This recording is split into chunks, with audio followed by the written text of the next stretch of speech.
kerajaan surga.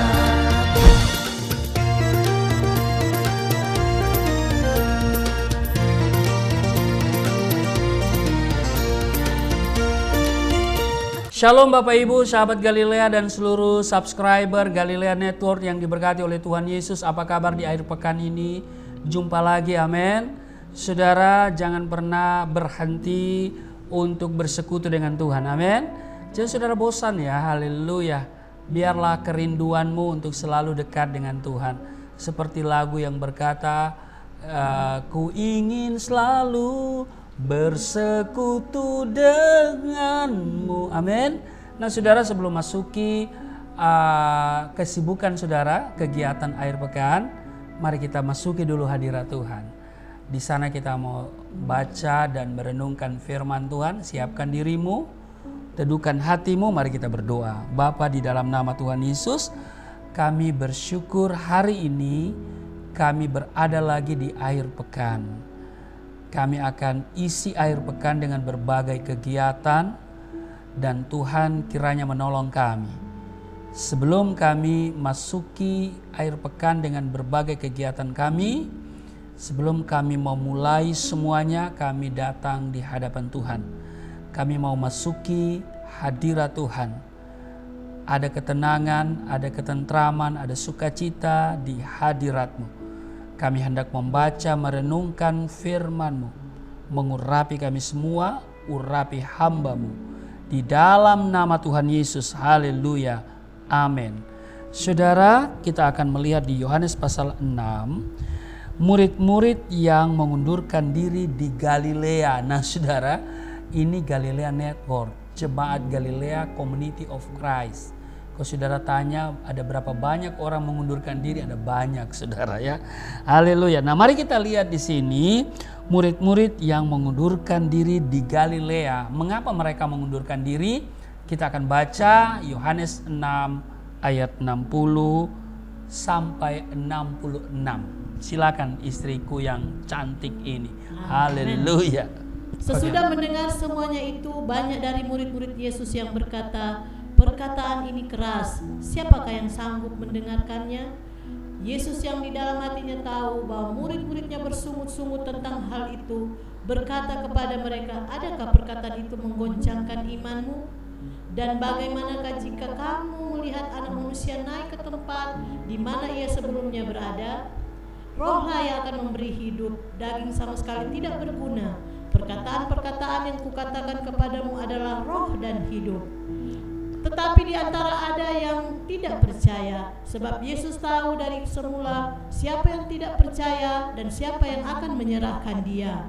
Lalu ia berkata, sebab itu telah kukatakan kepadamu, tidak ada seorang pun dapat datang kepadaku kalau Bapa tidak mengaruniakannya kepadanya. Mulai dari waktu itu banyak murid-muridnya mengundurkan diri dan tidak lagi mengikuti dia. Nah saudara, perhatikan bahwa dikatakan tetapi di antaramu ada yang tidak percaya. Jadi di antara komunitas itu ada yang tidak percaya. Di antara kelompok itu ada yang tidak percaya. Dan Yesus katakan sebab Yesus tahu dari semula siapa yang tidak percaya dan siapa yang akan menyerahkan dia. Jadi Yesus tahu ada yang akan menyerahkan dia, menjadi pengkhianat. Nah saudara, saya mau bertanya kepada saudara, selama hidupmu berapa kalikah engkau mendengar khotbah yang begitu keras dan tegas sampai-sampai engkau mungkin menangis atau bahkan sampai-sampai engkau tidak mau datang ke ibadah lagi di mana hamba Tuhan itu berkhotbah? Bagaimana perasaanmu jika ada hamba Tuhan yang mengkritik engkau dengan keras? Walaupun setelah engkau renungkan, memang perkataan hamba Tuhan itu benar adanya. Nah saudara, saya sendiri mengakui bahwa di awal pertobatan saya sempat beberapa kali mendapatkan firman Tuhan yang begitu keras dan tegas, yang tidak segan-segan menelanjangi dosa-dosa saya yang saya sembunyikan. Saya sendiri juga sudah tidak ingat dengan baik. Saya sendiri juga sudah tidak ingat sepenuhnya apa saja firman Tuhan yang disampaikan oleh hamba Tuhan tersebut. Tetapi saya merasa justru setelah mendengar firman yang keras itu, saya menjadi memiliki motivasi yang lebih untuk hidup lebih baik lagi di hadapan Tuhan. Nah saudara, bacaan Alkitab hari ini menceritakan tentang peristiwa di mana Tuhan Yesus menyampaikan firman yang keras di ayat 60, ya kan? Di ayat 60, sesudah mendengar semuanya itu, banyak dari murid-murid Yesus yang berkata, perkataan ini keras. Perkataan ini keras. Nah saudara, Tuhan Yesus menyampaikan firman yang sangat keras. Dan ini diakui oleh murid-muridnya. Jika kita baca ayat-ayat sebelumnya, kita akan mengerti bahwa sesungguhnya apa yang Tuhan Yesus sampaikan memang adalah kebenaran. Tetapi sepertinya orang banyak yang mengikuti Tuhan Yesus masih ingin firman Tuhan yang enak-enak saja.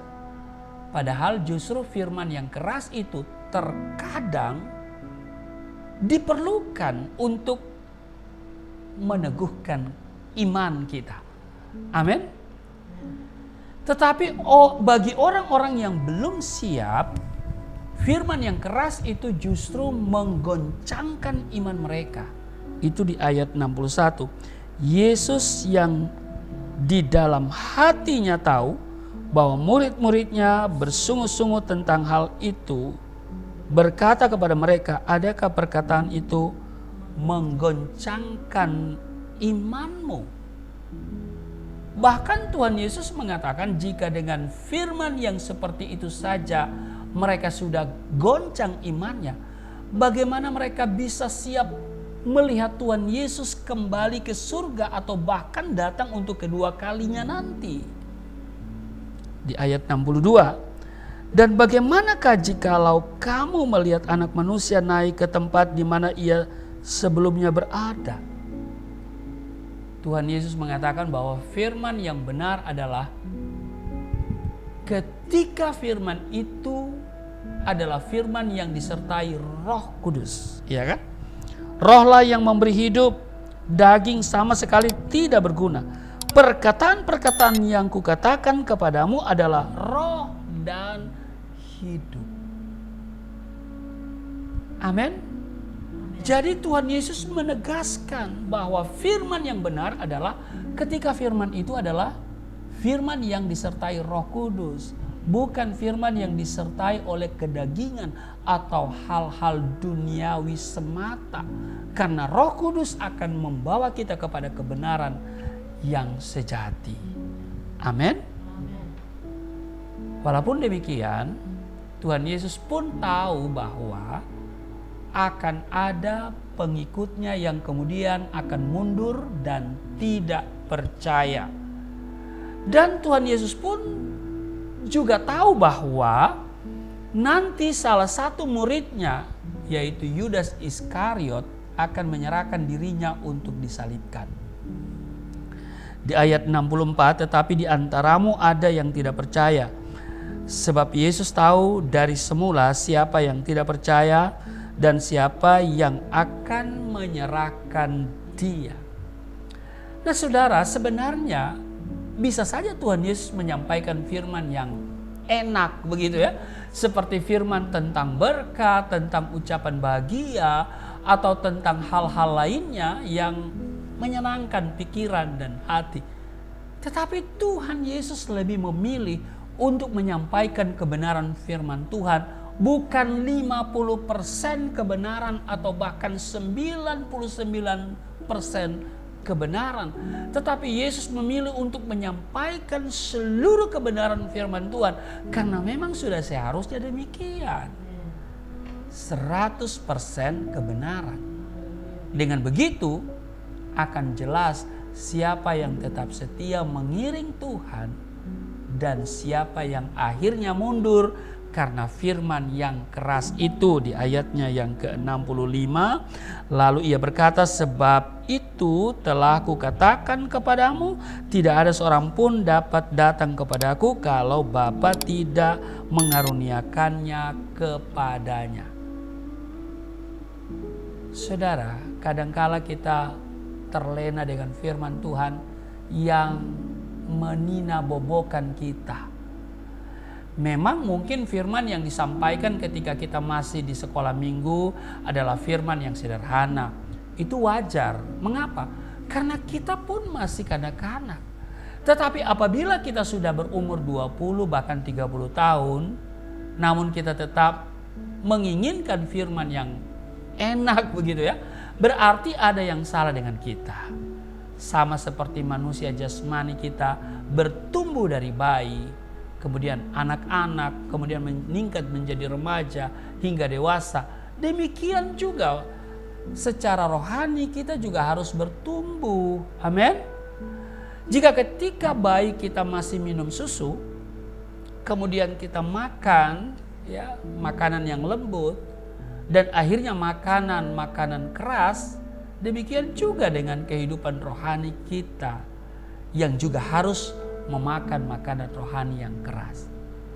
Saudara, sahabat Galilea dan seluruh subscriber Galilea yang diberkati oleh Tuhan Yesus yang sedang berkegiatan akhir pekan ini, saudara, dengar baik, apabila ketika kita mendengar firman Tuhan yang keras dan kita langsung mundur, maka sesungguhnya permasalahan bukan terletak pada firman itu, melainkan pada diri kita. Karena mungkin saja kita masih anak-anak yang belum siap menerima firman Tuhan tersebut. Jadi apakah kita masih kanak-kanak, remaja, atau sudah dewasa? Saudara, ketika kita sudah dewasa rohani, tentu kita lebih suka makan makanan yang keras. Firman Tuhan yang kemudian membentuk kita. Amin. Karena dikatakan firman Tuhan bermanfaat untuk mengajar, menyatakan kesalahan. Ya, pertama mengajar, menyatakan kesalahan, ya kan? Tetapi tidak berhenti di situ, memperbaiki kelakuan. Lalu kemudian mendidik kita kepada kebenaran. Kiranya kita mau mengikuti kebenaran 100%, bukan 50%, bahkan 99%, tapi 100% kebenaran. Kiranya akhir pekan ini menjadi akhir pekan yang penuh sukacita dan damai sejahtera Tuhan memerintah dalam hidupmu. Amin. Tuhan Yesus memberkati. Mari kita berdoa. Terima kasih untuk kesempatan kami berada di akhir pekan. Kami mau menikmati dengan segala yang baik yang Tuhan sediakan. Kami mau menjadi pengikut Tuhan yang dewasa, sehingga firman Tuhan yang keras menjadi makanan kami. Dan itu pun akan membentuk iman kami menjadi dewasa dan semakin indah di pemandangan Tuhan. Terpujilah Engkau, berkati kami semua, berkati seluruh sahabat Galilea yang sedang berakhir pekan dengan berbagai kegiatan. Tuhan melindungi, Tuhan berkati mereka, tidak jatuh, tidak celaka, tidak sakit. Di dalam nama Tuhan Yesus. Haleluya. Amin.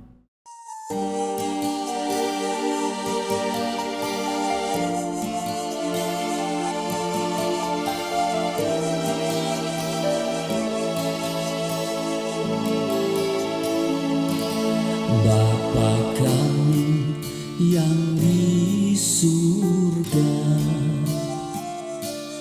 dimuliakanlah nama-Mu.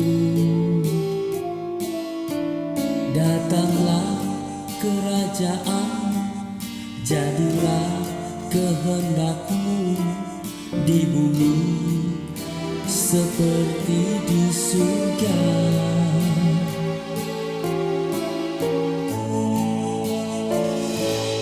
Berikanlah kepada